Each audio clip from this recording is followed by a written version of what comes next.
Hello, my name is Mark Evans, and this is Mobile Player Experience.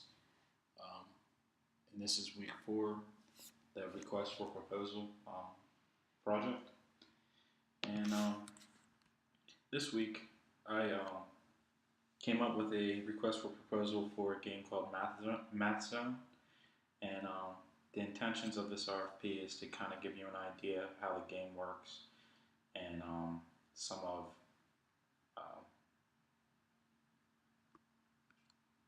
some like the functionality, the technology, the budget, the timing, the qualifications, and a little about the developer.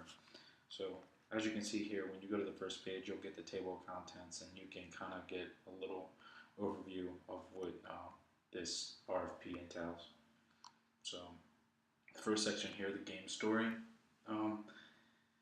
Math Zone is a game that allows the user to sharpen their math abilities. The user has 30 seconds to solve a math problem. The goal is to answer the question as quickly as possible to earn the most points. Upon answering a quick problem, the timer will start over and a new problem will present itself. If the time ends, the game score will be saved, and if you're lucky enough, it'll be added to the leaderboard. Whether you're a math whiz or an individual that just wants to learn or enhance their problem solving abilities, Math Zone is designed to challenge you. Math Zone provides a leaderboard to show the top 10 scores. Users also have the ability to log in via Facebook or by username with an email account. Basically,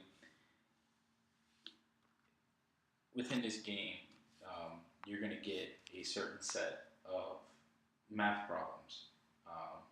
Starting out on the beginner level, you might get some questions like addition, subtraction, maybe some division or multiplication, real simple math.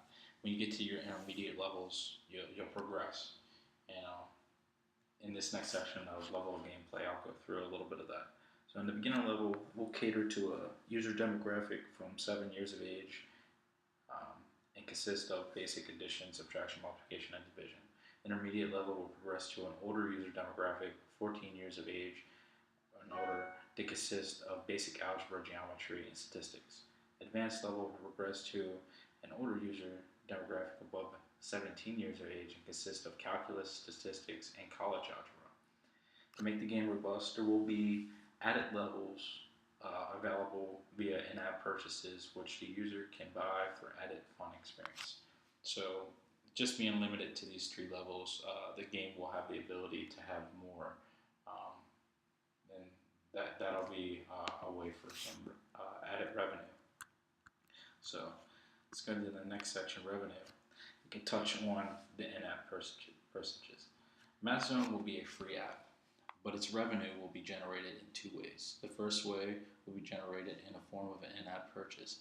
This means if the user wants to experience a harder level of math, the user will be required to purchase it for a nominal price. Second way it will generate money is by the ad advertisements, which will be located at the bottom of the screen. Both ways, it is imperative that the game have a lot of users, so in order to do that, the best way to entice users is to make the game free. And with a good marketing strategy, I think this game can actually be a real success. Onto the multiplayer part of the game. There will be an asynchronous approach to the game, kind of like Words with Friends, where you can go head-to-head with another user, and you can do it on your own time. And basically, the whole goal will be to outplay them and outdo their score. But if you don't want to do that, you can still play by yourself and have the multi-layer aspect by playing by yourself and just trying to get the top score, because that is the leaderboard is all tied into an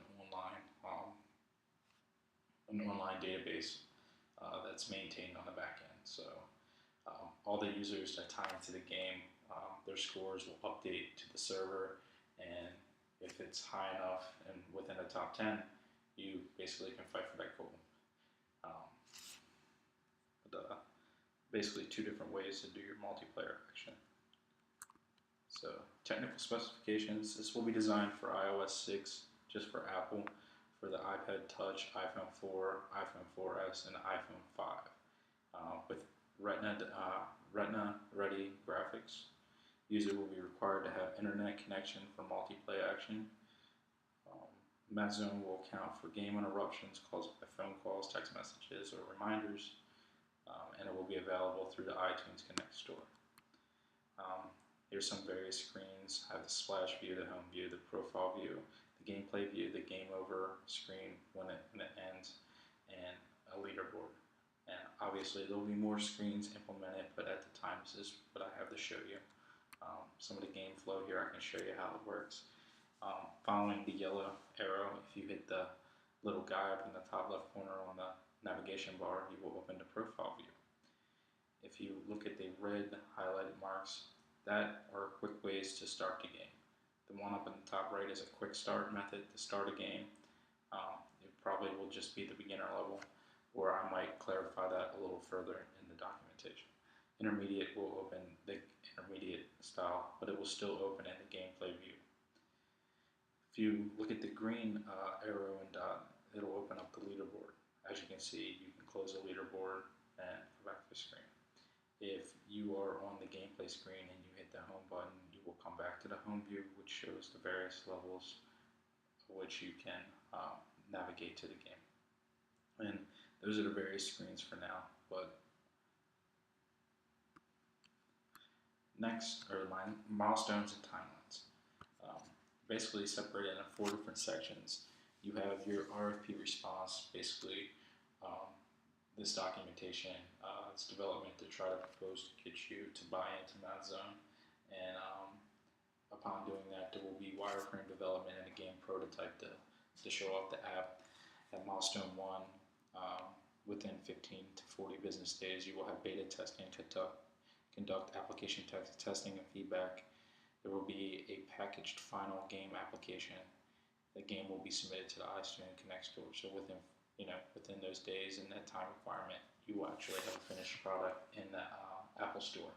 Milestone 2, that's basically what I just said. I'm sorry, I kind of mixed it up, but the RFP will go through. Milestone 1 will be the RFP development, wireframe development. Basically what I just said will be milestone 2. And then the last stage within 120 business days will be your marketing. And through this process, you can market the game through iTunes Connect for a featured status. That's going to do with a lot of commercials and a lot of website advertisement, maybe some promotional stuff to get the game to a featured status. And through marketing the game for that, we will guarantee a 75% rating. So you can trust us. Next level, or the next page here is the cost of development. And as you can see, I brought the timeline over just so you can correlate here the budget breakdown. And these are estimates, and various aspects of my team, or the team, have different costs. And I have a designer that did the RFP, so break that down.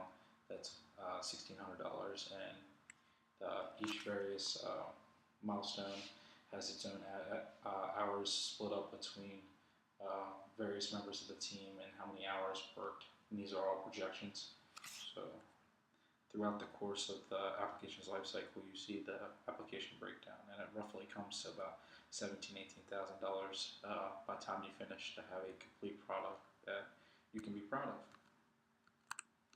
Next page here, some provider questions and some questions about the firm and organization. And Evans Mobile Studio Inc.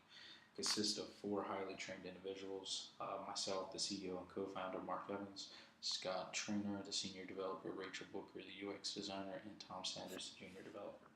Has your firm deployed similar solutions, similar in size or scope? Yes, Evans Mobile Studio Inc. has produced multiple iOS applications, including Scout on iBaltimore and Respido. Android applications include Scout on Respido and QuoteMe. So some of the current usage and ratings are documented here below. What are your long-term plans as a freelance firm and developer to produce awesome games and apps and become a Fortune 500 company? And a little about myself here. As you can see here, there's some contact information, a little about me, And that's pretty much my RFP. All right. Just to answer some questions here. Um, so to articulate my experience in MPX, I would recommend to future students that you um, pick 2 different types of apps to evaluate your heuristics through the first 3 weeks, because picking 2 highly rated apps is going to make it very difficult for you to find problems with them, because being a top rated app, you really got to be picky to find flaws. But other than that, the course is an awesome course. You'll learn a lot, and it's a lot of fun. Anyways, take care.